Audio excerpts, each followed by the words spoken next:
So we were filming ourselves. Ourselves. The fallen angels. And the whole thing recapitulated over again. It's Milton. I see, that's why I was in that century, the 16th, 15th, 14th century. That's why I saw Laura. Laura Milton. Yes. Strolling up and down in his gown, his white gown, trying to write down in the turret, looking up at the heavens, the clouds, the universe over the trees and the plains in Europe of this 16th, 17th, no, earlier than that, 17th, 15th century it is now. Yeah. Plains vacant. That poem he's found. Clear of the sea, she looks out to sea over the opening. Clear of the sea, the church. Will you be there next year? With summer and earth. To turn, to reverse, to reveal the entry to the universe, the key over the clitoris fits perfectly and turns, etching the clock, click, click, click, round the code. Opens Ozymandias, a broken down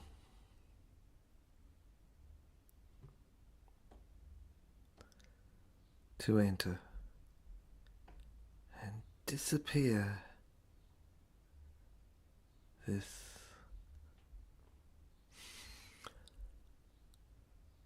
film crew war.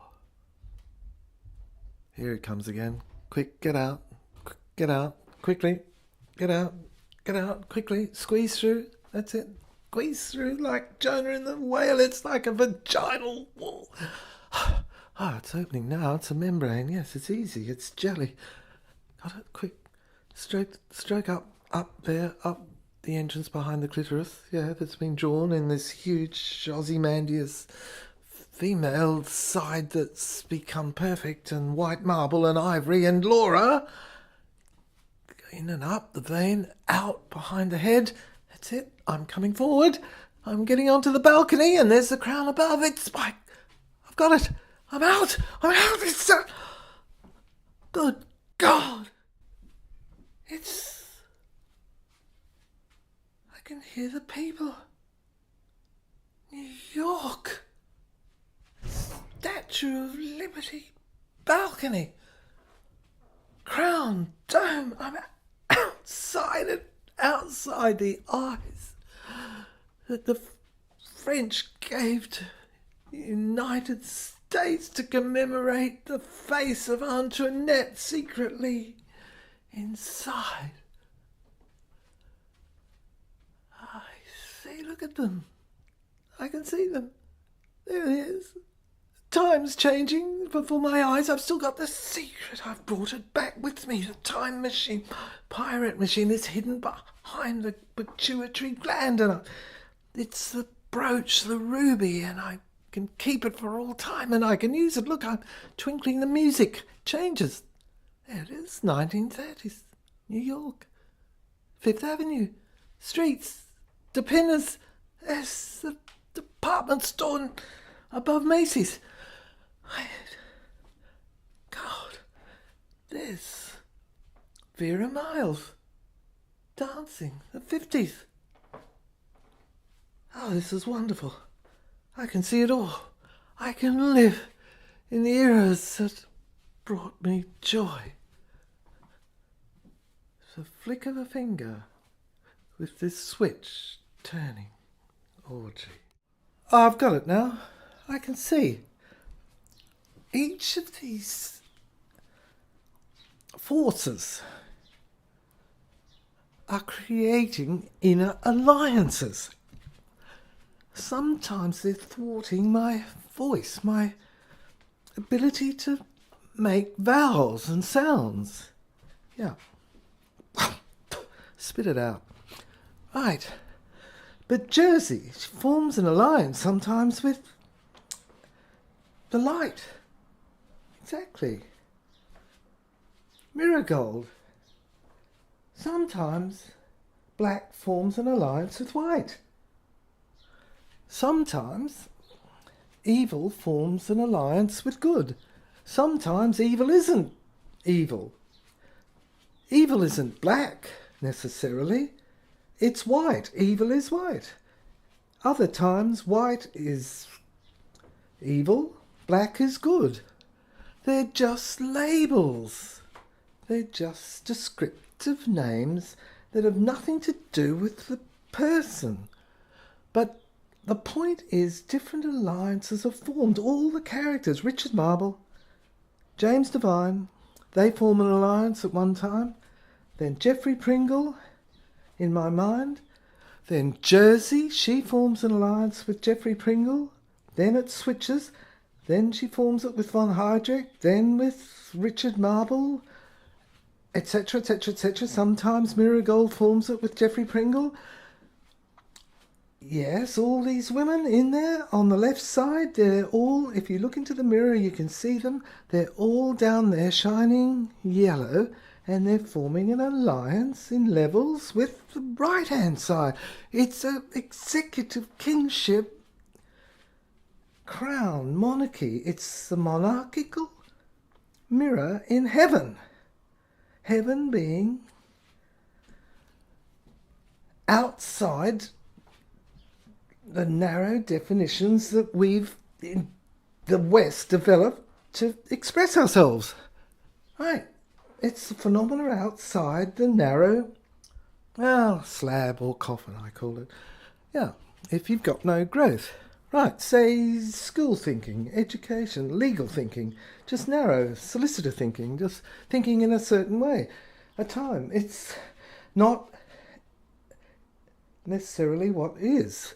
But there are all these different alliances, and they're all falling. See, what they do is when they join, they frustrate the person within whose mind they are existing, and they thwart him. Yeah, they're like vines, all choked, or in a living boa constrictor that's all wound round and round and round and round and round the soul, and it's tightening, choking him to death. Jersey cut his throat. She let him breathe. She cut the binds, the boa constrictor.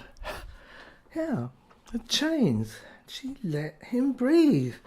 So she saved him. Yeah, and murdered Vines, James Devine. Yep, who was the goody-goody, just suffocating himself. And an alliance was formed with Von Heydrich or Jersey, which broke the chains. Yep, because it was alien and unorthodox. And it destroyed the stereotype. And out of it grew growth. That's it. Milton was blind within his soul. Yeah. And paradise was regained. After the plane, rose, flew again. So it was the eye that saw everything. His eye. Yes, it was behind bars first and then free. Right. Because it was this barrier in the brain. So we've been tracking this flight from one side of the brain to the other across the barrier. He got across the barrier but crashed, and we were making a film. The film in his mind, his imagination. That's the film that we've been making. Yeah, tracking. Right. And now we put it before him, right? In the mirror, as it were, like the lake, the lady in the lake. This is the Arthurian legends, right? The lady in the lake throws the sword to Arthur. Bedivere throws it back at the end, or doesn't, and Arthur knows, and that's what we heard in the last scene, that the lady in the lake is throwing out, or producing, or throwing out to him pages of the diary, the notes, the lyrics, the script. Yeah. And he's writing them down. It's the sword, it's Excalibur. Yeah. The imagination's coming forth. There she is. The imagination's coming forth, and we're filming it. The pirate machine captures film in the brain. This crash. So our eye is outside looking into his brain, watching the images of the film crossing from one side to the other over the barrier, the brain barrier, into what the poets call the feminine, the alchemists call the feminine side, and or back again. It's X and Y. So when he was at rest and brought in and measured his head, his brain, X and Y, that's the measurements. Right, and they fit in. And his co-pilot, whom we recorded on the film, the radar, she was Y and X. Yeah. Marie.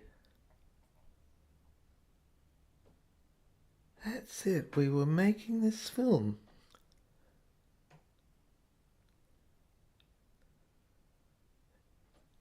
We, the angels, were making this film. Where are the angels? Where didn't aware of it.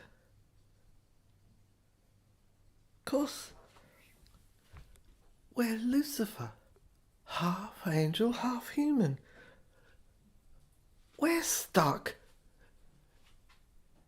in this dimension. Look, I'm looking out the window at the turret at Brisbane. Of course, we're the half angels, half humans, half... My wings are broken. My wings are broken. That's the flight. I can see it now. My God, I can hear it. It's a crack. The windscreen smashed to pieces and my wings have been broken in half. God, the plane's crashing, going down. The wings have been... God, the fire. They've broken in half. The fibre. It's the whole spine of the plane's been cracked and smashed, and I've cracked. My God. My head's in this ground like a plot.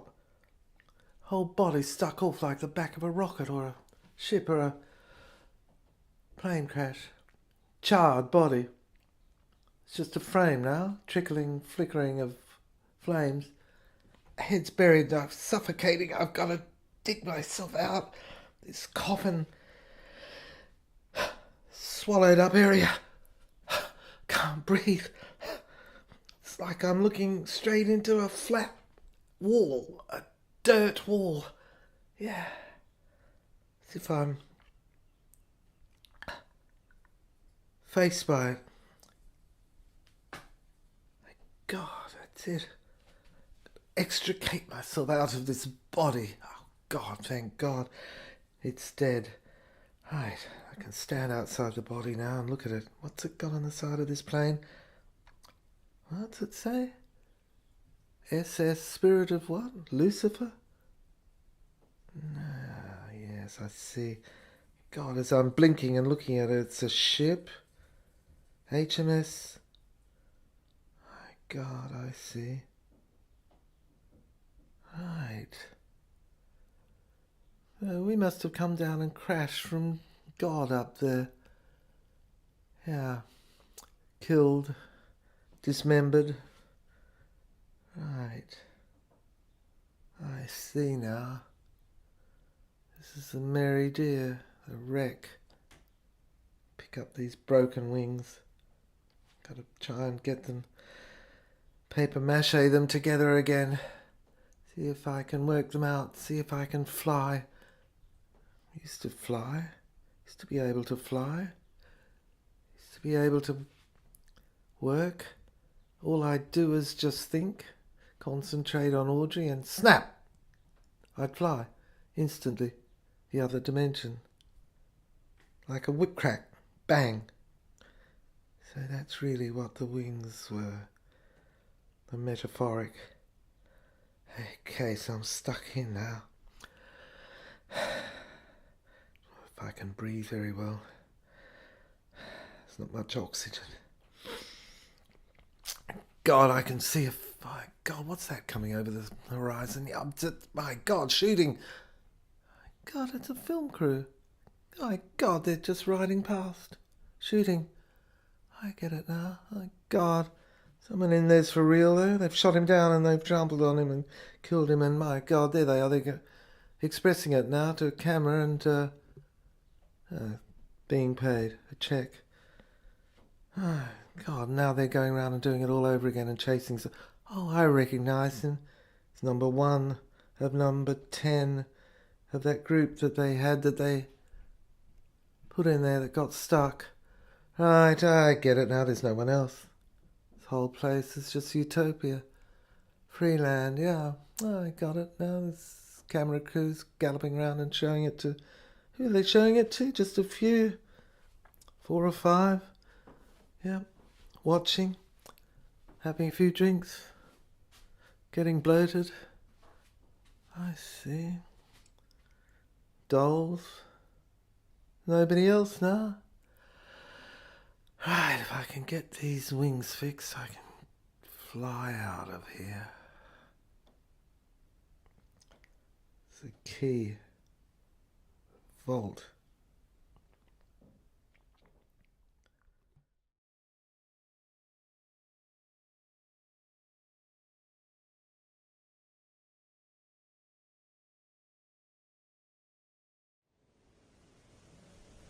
DJ paused. He had tears in his eyes. Tears of joy. He said the fiend who did this must die. Died. He was holding the letter. A letter. I saw it was in his right hand. He'd been reading it, had he? Had he been reading it all along and I'd heard his voice? I did not know and seen his vision, his image. He said, "We have laws," said the superintendent. He changed into him. I looked at DJ, I looked at him. Poetry, poetic was the key to his face. His soul was changing, his vision. His hands faltered a little and then he read.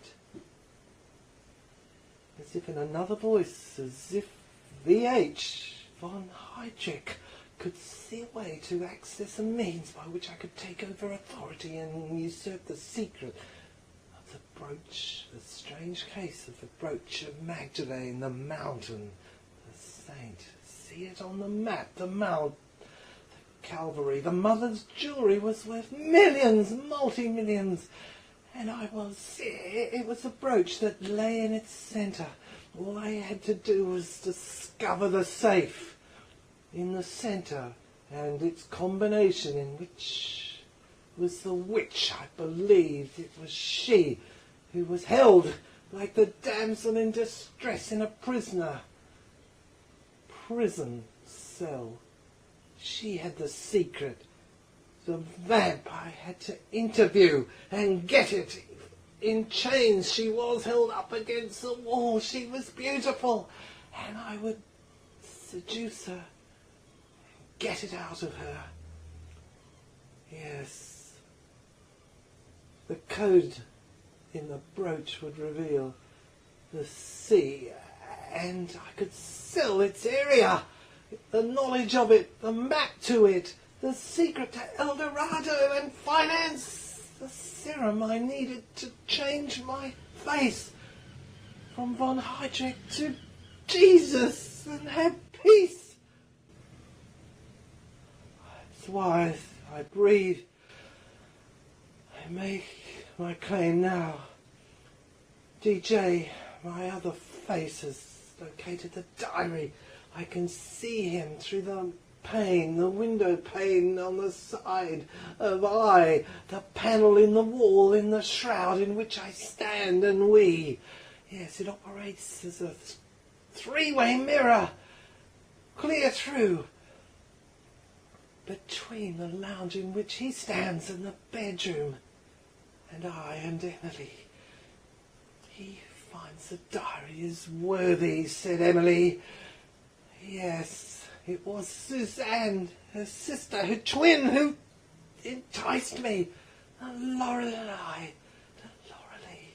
Yes, she looked like Vera the Beautiful, and said, and it grieved me, but when I questioned her, the vamp, continually when I found her, she refuses me. She refuses information as to where the area is, the link, the tube passage out of the unconscious and northwest end, so I can get back to reality. The real dualistic dimension in which I was a QC and Richard Marble RM. That's what I had to do to get out, to see I'd been in. And now I couldn't get back again. Had to find the trail. The trailblaze was black. And Emily's M wouldn't tell me. I'd located her in the island area, in the swells of the unconscious beyond the river, the stinks, the sticks. I'd got beyond, I'd rode across, I'd found the unconscious where the gods and goddesses were, the genii, the genius, and she was there. In the black swirls she stood. I thought she was so beautiful. I made my way up the passage, the corridor. There were the gardens on either side, the terraces and the flowers. They'd started to die. It was autumn coming into winter, and I saw her up there in the castle. There she was in the window. And I peered in. I saw her like Richard Marble staring in on the Strand, seeing her changing dresses and her slip. And there she was, the assistants, the shop assistants even, the women, they whispered round her, and she swelled, and she looked around, and she caught me, her eyes, dead, snake eyes fixed on me, and I was frozen, paralysed. Of course, she was changing. I took the binoculars, I crawled away, down, tried to get away, but I heard the palace guard coming after me. It was swishing of blades, and I crawled, and I was crazy. I got to the river bank. There was my schooner, my yacht. I couldn't get out to it, though, and I was on the side of the bank and stretched my arm in the river of blood as if it were. I had round my neck the M necklace. I couldn't remember, but I'd stolen it. I guessed from her neck. She'd slept. There was an interval I'd blacked out, band-aided over, forgotten. She'd slept. slept, and I'd reached into her chamber, like the bedroom now she's in, and I'd gotten in, and I stealthily, silently seduced her, and over her, between her thighs, up and down, I kissed her. I was in love with her, and she didn't know, and she awoke and slapped me across the face, and I grabbed the necklace and twisted it and ran out, my back to her down the palace steps, out the corridors, the guards clattered, and and I tried to get up. There was the snorkel and the mask. I'd left the sea hunt brand, and I staggered up and put it on and splashed into the water as they were coming. I heard in the dark, and I fell in and got some strength now and dove down, paddled away on the bed, the seabed, and more further paddled, breaststroke out. There was a shark. Oh, yes. Actually, it seemed like a friend now. Wasn't as bad as I'd been through, even though it bared its teeth and radar it set on me, but it seemed to take no interest and swam away as I reached the corner of the edge of the end of the boat, the aft, and then went up, fell over, and crashed onto the back area, and don't remember passing out, and awoke days later. Boat was adrift. Island, no horizon. Paddled, splashed, and eventually I heard a launch, and it came in and said, Where have you been? They recognised me. Richard Marble. I'd returned to my base of plastic. Had done it, the yield. It had changed me back to my reality face. Of course, and I heard them say, it's the San Francisco Bay. What? The bridge. I heard in the distance there were the familiar sirens. Yes, there were the hills and the bay. I lapped in closer. In fact, there was my house on top of the hills at the back. I travelled up through the northwest end, of course. I found the Northwest Passage. The passage, the secret of the Spaniards of Magellan. It was there. I'd found it internally, mirrored it, and I'd written it down and drawn it externally and followed it and forgotten it. Because as I entered the lounge of my split-level home in the swimming pool, there it was, and I entered, and plate glass window I moved across, and on the desk there were my maps, my drawings. I'd left them there. I'd forgotten the whole enterprise had caused a different movement of mind. I'd moved into a different area of my mind, and the other area was as if it was black, and that was the area of reality, so-called. I'd forgotten. In this small area, of this little pinprick of consciousness and ego that was called by Freud. Yes, there were my books, there was the map. I'd been studying Schreber's case, of course. It was open at that page, and there were the diagrams, and there they were. The case, the nut was cracked. Of course, and yes, it was all in my handwriting. Or vice versa. Vice, I'd done it all. Vice in verse. Yes, of course, this erotic literature it had revealed. Yes, the curse, the curtains it had drawn across. There was my theatre, my stage in the outside area, the apple grove at the rear of the house, and the river. There was its spring, its source, and my boat. Little boat in miniature, and my binoculars, they were on there as well, and I took them and looked across the harbour, across the bay, and there was a bridge. Of course, the V area. Look at it, like a sail, like the Sydney Harbour Opera House. Of course, a place. That's what it was. There were the hills on the either side of the bay, and a martin marked. Oh, it was marked on my map as I'd gone back into the lounge and seen I'd been putting things in place by intuition and drawing a new, unusual map to follow. I'd followed it, I'd gone in. That's a diary entry, and it said, in the dark it was now, I looked at it, I'd written it in my handwriting so many years ago, and it said a word, L. E-R-R-O-L. L, pronounced as if A-I-R-L, a Scottish laird.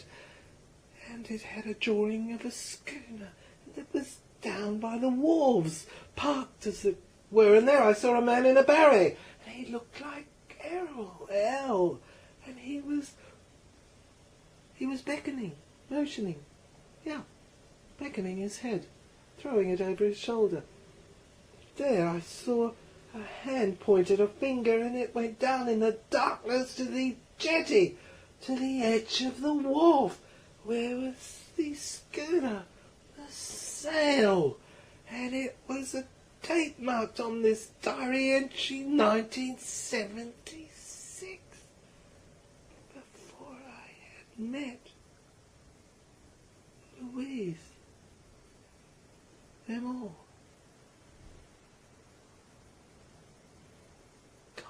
This journey.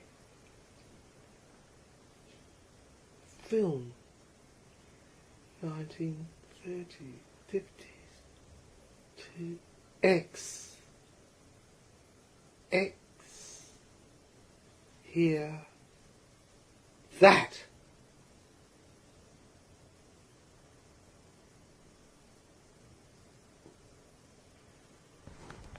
And that was the end of my journey. Forever, and I sit here now, Ramirez. I look at the pictures, all of them. Yes, they all stand before me. Portraits, nuns in veils. I'd walked this earth, seen them all. I remember now, the mirror, the breasts of the guests, the young women, the film stars who'd come to the swimming pool in their bikinis. They were called two-piece costumes then, and some were one-piece. They were all of them gorgeous. They'd visit me. Rita Hayworth, Vera Miles, the loveliest, and dancing with grace. Yes, and Bo James, all that fall, that autumn, the leaves had come down, of course. And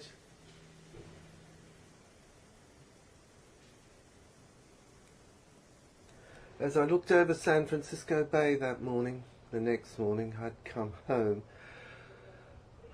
feeling as if I'd gone through the greatest trial of my life and made some progress at least. For the first time, I thought it was going to thunder. Looked dark. Could hear the breeze, the wind, the calm and the balm. Hear noises of the city below. I looked down on the bridge, the bay, and then I remembered the words of DJ. I found the letter. The papers were ruffling in the breeze, and I picked them up and read them. I'd left them before the yacht, before the jetty, before I'd gone down in the darkness that morning, the early morning hours. And I read them again as I sat here in this armchair looking out the bay window at the bay. DJ, it said, my memory of the map is returning. I'd written this, it was in my handwriting. I remembered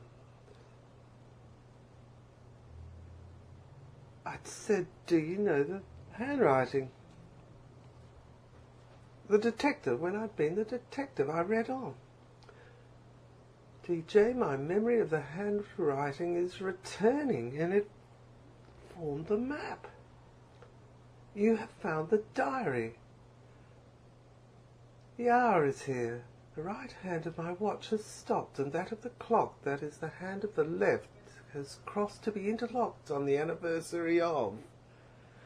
And then it said, in block letters, capital letters, Superintendent. Of course, I looked around the room in the eerie darkness now before the thunder. There were the oblong mirrors around me. In a small area they formed a pantheon of portraits, and there, in one dressed in a suit, was the superintendent in a hat and a tie, looking at me. He looked plain. He was plain clothed. He looked down at me, said nothing. So I looked around and I quietly read on. Superintendent. His words trailed off.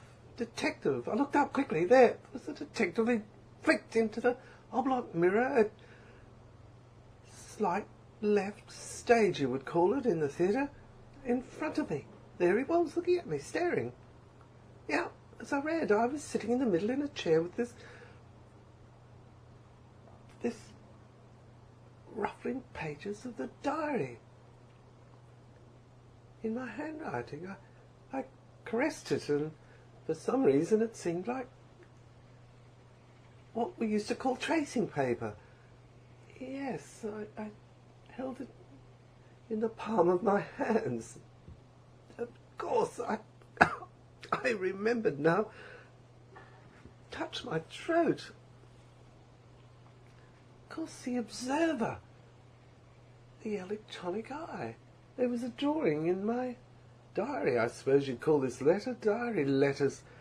And it was of an eye, an electronic eye. Over it was written great large letters. The Observer. And flashlight. I saw them, yes. I remembered now, of course. I read on. A moment of each death as the pendulum swings. As I read, I noticed the detective in the darkness, in the oblong mirror, in the reflection, the moonlight, began to nod his head in time with the rhythm of the writing. The superintendent still looked as if he was plain and just open-faced and, quite frankly, dead. Right, the moment of each death as the pendulum swings. Look at the detective, he's swinging to the music of the voice. Swings to ring the bells of the old grandfather clock chimes. That is this, the house of James Devine. I looked round. Of course, this house. I remembered now. I drew up the new plans, the designs. I built it, rebuilt it.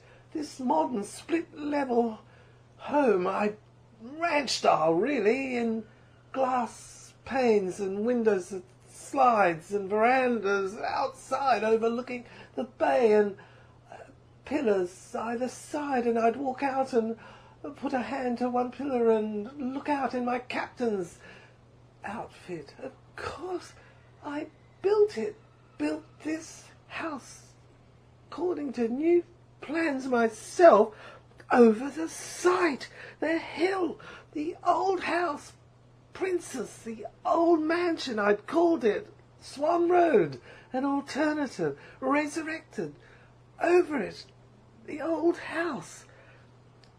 I, of course, had been there, and under it was a mine shaft, of course, and a cell, and a circular area down below. You had to go round and round circles and descend down a ladder, and there was Princess, the foundations, the coffins, the burial area, James Devine, of course, the others. I remember now. Mal, of course, my mother. I remembered now. I was shocked at the words that I'd found the diary had written of the Freudian incest with the mother or the daughter, which was nonsense. Freud was wrong in this regard. Perhaps he was right for himself, for I had no interest whatsoever. I found it horrible. I wasn't a monster. That was what a monster felt towards his mother or his daughter, an absolute fiend, a person who should be put in jail. And I was not that. I was none of these. That was not one of my crimes. I had no feelings like that. But then I realized, of course, as the seagulls flew overhead and near the veranda and came in outside and looked at the man who was me sitting in the circle in the lounge inside, and their eyes, I realized it was a metaphor. Jung was right. Freud was stuck and narrowed in this area. He was brilliant in others, but in this he'd been unable to see that it was reflecting back an idea like in Greek mythology, where the mother is the Mother Earth, the cosmos, and it was a poetic metaphor, an odyssey of going down a narrow corridor like an entry in a tunnel inside the womb, and going up and finding Mother Earth, the feminine, of course. That's what it meant. The incest, psychological incest, spiritual. It didn't mean physical. It was no wonder someone would cut one's throat being accused of this. And, of course, I read that and thought, why is this? My mother would be... Quite frankly, I think she'd giggle. I think she'd think I'd lost my marbles. I remember she said when I started at the bar, use me to the hilt. Well, Mum, I have, but I didn't mean to use you that way, making these remarks. But it was Jung, of course. It was poetic, sexual, psychic, psychological imagery that meant a movement, a dynamic forward flow. Of course, that's what it meant in alchemical incest symbol.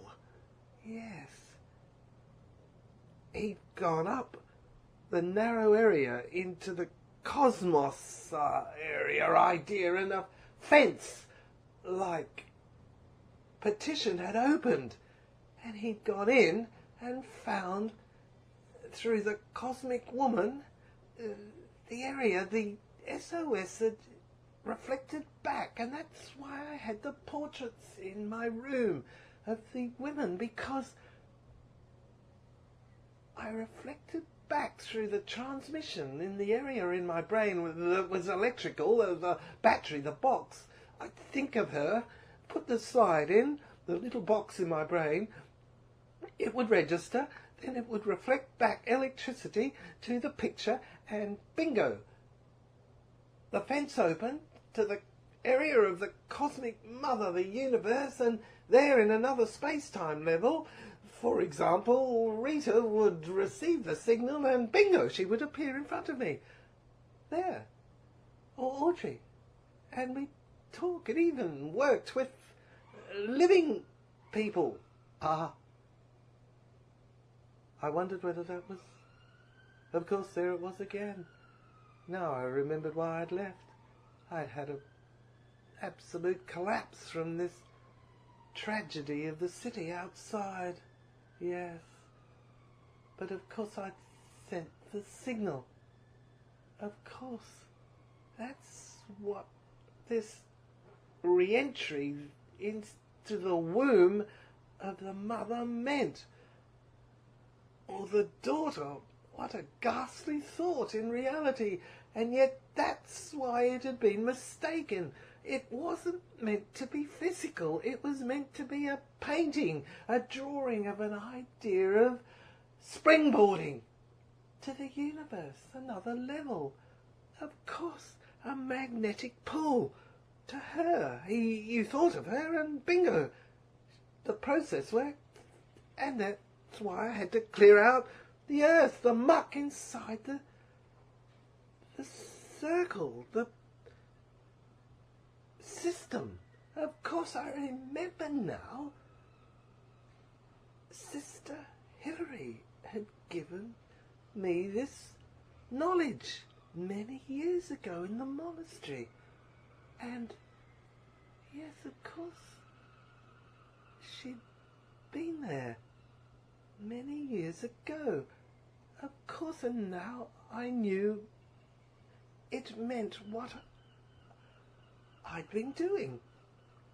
And at least we'd sorted out what Freud may have thought he was saying for himself, but certainly Jung was the way I meant it when I said it and wrote it in the diary in an earlier episode of it.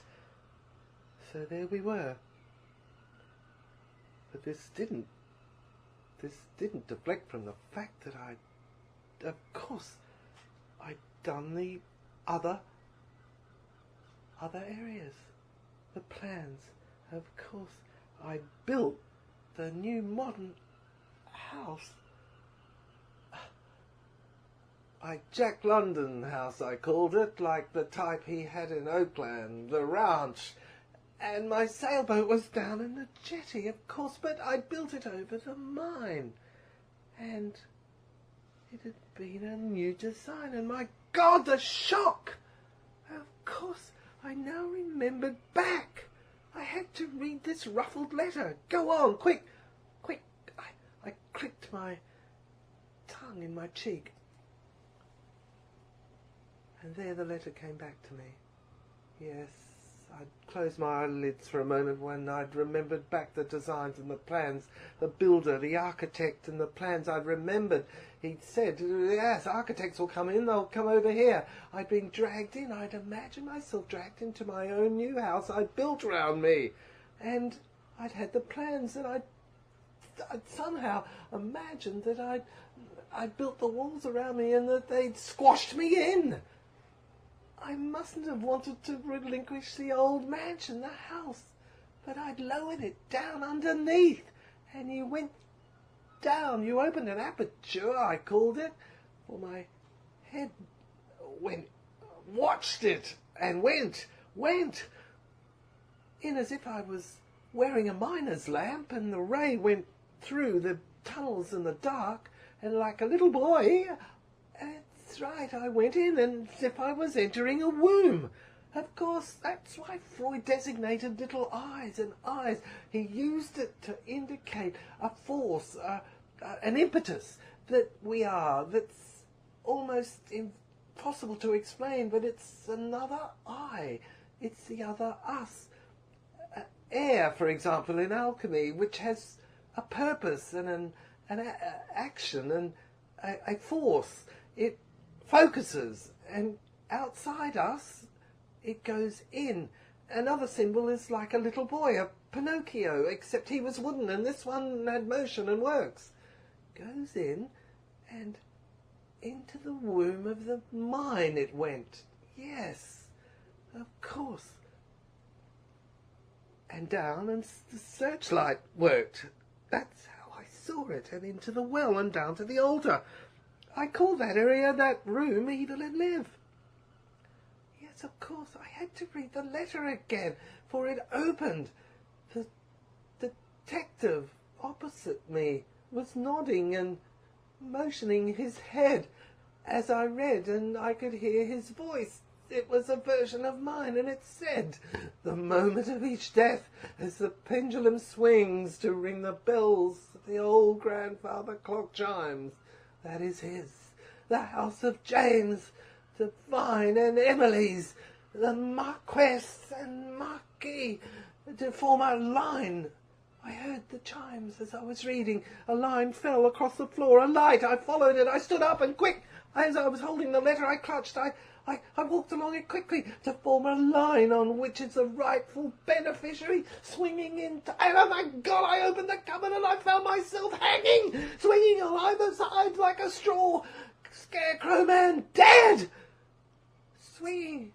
But I grabbed it and I clutched it, and in it was Sona rag diary, like a doll it was, and I cut it down, and it was a toy eye that I'd kept since we had built on the farm, Greek farmers' boys, and played in the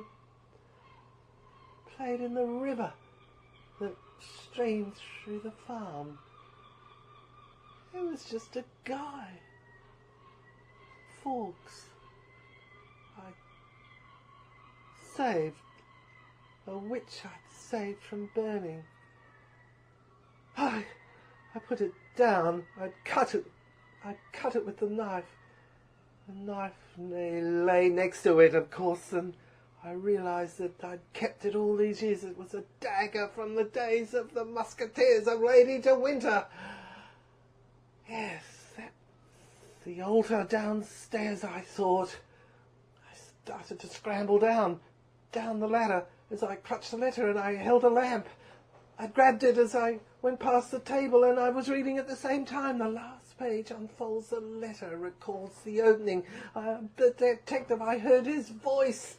He said, and I felt myself as him as I opened the letter. Another letter that had fallen out from the pages, the sheaves. And there it was. I'd stooped down and I picked it up and I bent it and I opened it with a knife, quick, and I read. The diary came to me in the underground stream. I was almost there, past the altar that emerges in the courtyard from the centre of the fountain. I looked up. I left it in the hall behind the wall. When I sealed it up, there was the wall. I opened it. I pressed the button at the top. It was at the top where it was marked the C for the clitoris.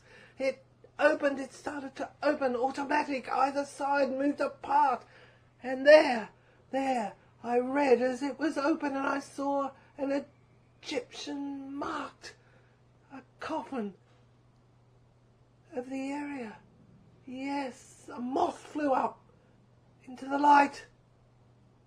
Yes, of course. I knew it had been there. 3,000 words, as it were, and into the foundations and the dirt were the lines, the marks, and across it said the words, X leads to Y. I looked at the letter, the page again, and it corresponded and paralleled, and I read as I moved my fingers across the indentations of the lines. X leads to Y, the mark X in the door, that is M above. M squad is there. I moved my fingers around and they started to go in a circle round the concave circles areas, and the fingertip pointed inside, and it went notched into a groove and went round and round, and my God, I felt that the wall, the dirt wall, was starting to heave, but it was bricks. Of course, it was starting to heave. I stuck 2 fingers in and moved them around and around the circles of the corridor. The inner corridor, it felt like a womb, and I read as I did it, for I was following directions. The end of the line, I forced my fingers further in and up. The end of the line that leads to the safe that is formed behind the circles, the corridor. I started to tickle the end. That's the only way I can describe the words, with the tip of my middle finger at the very end of the corridor, past the circles, and then up on the roof of the triangle it had now formed, and there it felt like ripples on the seabed, sand over which I'd walked over in the channel, down below. Yes, and it started to fire a little and open. My God, I suddenly realised it was the fireplace. It was the fireplace of the old mansion. It started to open, and I flicked my tip finger more and more, and for God's sake, I felt that this cosmic area would start heaving. There in front of me in the wall, it was starting to move, and the bricks were moving and revealing a drawing. There were large breasts written across the wall in the area, and a cleavage where the blood had drawn itself down formally, and of course I'd remembered that this is where I'd been right in the beginning, but now it was dry, and suddenly, as the brick started to move, I thought it would earthquake. There were the nipples, yes, of course, and on either side were curtains, and down below in the middle was a drawing of a lens, a sea, and it was the open area. It opened as if she opened her legs, her thighs. The earthquake was opening it. It was all being orchestrated as if a man jerked a lever behind, but in order. There was an orderly procedure, and it opened and the bricks were falling, and then, my God, I saw her face at the top. She was an Ozymandias, a sculpture. There was her hair. It was long and blonde, and her eyes were wide open, and there on the neck, the chest, was the brooch of Magdalene. I grabbed it, but this was how I grabbed it before. I suddenly realised as the room rocked and got more, I'd stolen it right from the church. This area, it had been the Indians' area, of course. I'd built the old mansion around it. The tree had been in the middle and been cut. Of course, there were the roots. There, floorboards had been put over it. My God, as I looked at it, I could swear the other space-time came in another area original, and I thought the tree just grew suddenly and moved up and straight through the floorboards of my new split-level house and out. And the branches, they completely bloomed and went out. Yes, they were covered with foliage. The house of Divine had blown out, exploded, volcanoed, and there, yes, lava came down before my eyes, but it didn't touch me. It didn't hurt me. And I looked down at the letter, and it said, when you put your finger into the stem of the Y's conjunction. Of course, there was the Y in the area in the lens. I'd inserted my fingers up. Over it had drawn a slit of the lens of either side. Of course, this sexual imagery had been left by the Indians to guide to the other area. Yes, of course. When I put my fingers up, it had opened because up at the top had shaken it. It had been behind the clitoris. I put my other finger from my left hand over the front of it and fondled and moved it and shaken and gone mad with it, and it was a secret combination on either side of the clitoris, marked on the map, and this was the map that had appeared of her, woman. It had shaken it because I'd done it to the same rhythm, the right rhythm. I had it. That was the secret to opening it. The music, right back in the beginning, I'd found the music marked on a map, a sheet of music on lines, a bar line, X, X, X, Y. They were notes. Now I remembered, invisible, they'd come through. I quite frankly played with the paper. I'd run my tongue over it, and out it came, X, X, X, Y, the map. And when you played them according to the fingers' movements, like I've just described, in the right area where the light crossed over and there was an X, there it was. It came out after, and a circle round it. At the right pitch, it opened it. It opened the fence. And there stood Emily. She, behind it, her eyes looked up at me. She had long black hair, and her shoulders, they were beautiful. A low-cut top. She looked in the bloom of youth. She looked at me and stared at me, slowly she let her hair fall back. And there I saw the marks on the floor. Her knees, the palm of her hand in the dust that was like gold dust, and the stream, it was flat and small. And there, an island flat on the other side of the room, like a scenery in a theatrical.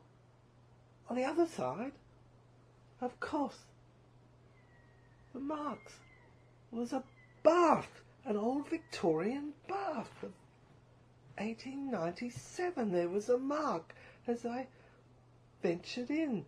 I walked through. Now the dust, it was gold, it was around me, it was the altar. And I saw that the marks on the floor, the dust, they were of her knees, they matched.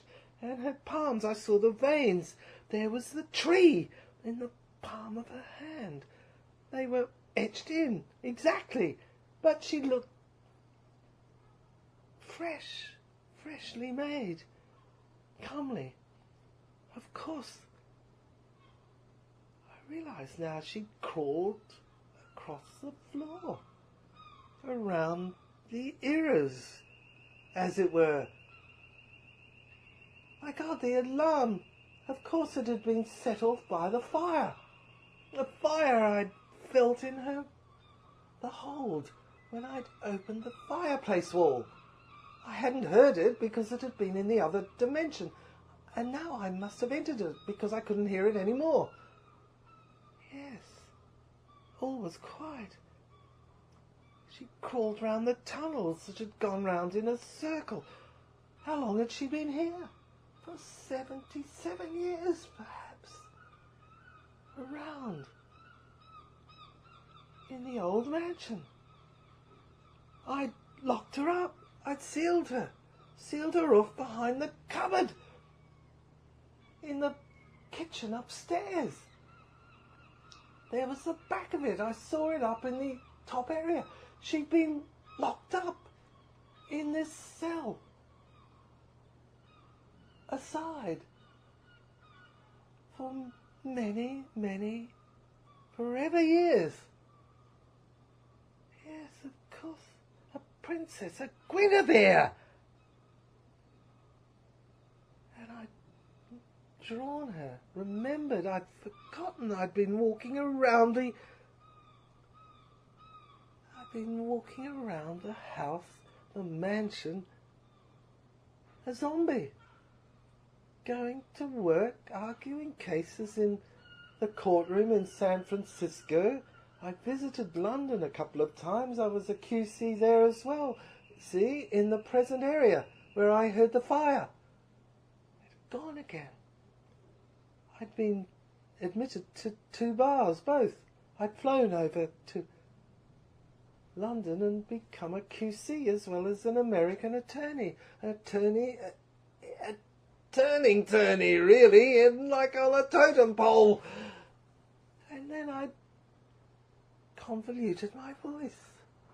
Of course, that's what happened. That's where she'd been. Of course. And the murdered body, I clicked. Of course, the murdered body. It had been ambiguous. It had been found. A watch had stopped. A clock. Time. It had all stopped, and there was the blind. At the back of the kitchen door cupboard. The broom cupboard. But the hanging man had been in there too, I thought. I'd projected my eyes and reached that far and saw the scarecrow before. At the back of the cupboard was a blind. I went over and I clicked it. It went up and down. Glass. Of course it opened, so she'd come out at 12 o'clock midnight. Every night. Suzanne! Suzanne! White! Mary Cameron. I didn't know which one was right in the asylum. The false name was Suzanne or Mary Cameron. It didn't matter much. Either way, she was she, and that's who she was. Her. Of course, I was Richard Marble. I saw my portrait as I stood there. My face was a mere void.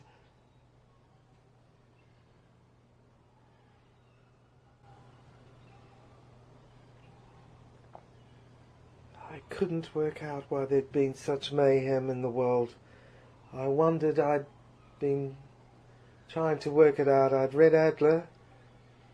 It was true in many respects. The displacement of childhood anger, bitterness onto others, the need for power over others, even just to exert a little bit of power and make others' lives a misery. I'd seen where, of course, yes, I hadn't mentioned her before, but a friend of mine, Sheila, she'd been given a great position, and a girlfriend from school who she'd been guilty of being horrible to, yes, had come to her many years later. Well, about 10, she was a successful journalist, a photographer, and wanted to interview her, and I'd been told that she'd seduced her and taken pictures of her and, yes, put them on the internet and wrecked her career. Yes, she'd done that. Whatever was that vindictive type of grudge that was embittered and ingrained at school, for school was the source of it all, I was sure. The family before, in my case, was divine, fine, love had been there, but the school, yes. It was my own fault. I'd made a choice. I participated in a different course, my own. The films. But the bitterness that's in others, in some, from childhood, even if it was justified, as it was in the case of this young woman who'd been bullied at school by my friend. At least my friend had confessed after she'd been ruined and humiliated on television for all to see. Yes, right up the area. But her friend, well, she now was, for she wanted to make up amends, wanted to befriend her and forgive and be forgiven, but her friend was embittered and would have nothing of her and exerted this power, and instead of harnessing it for good, it went berserk. She's now a member of Parliament and in line for Prime Minister, I believe, and angry, frustrated, aggressive, belligerent and anti-Russia, even hates the US. Nuclear weapons, has she got any? Well, I believe she has, hidden under her chest, her breast. It's her power. It'll wreck us yet. Yes, I believe the world will blow up, go to pieces, unless they change their attitude and people have to cut down their ego. For that's what causes it, this hatred. It's disease.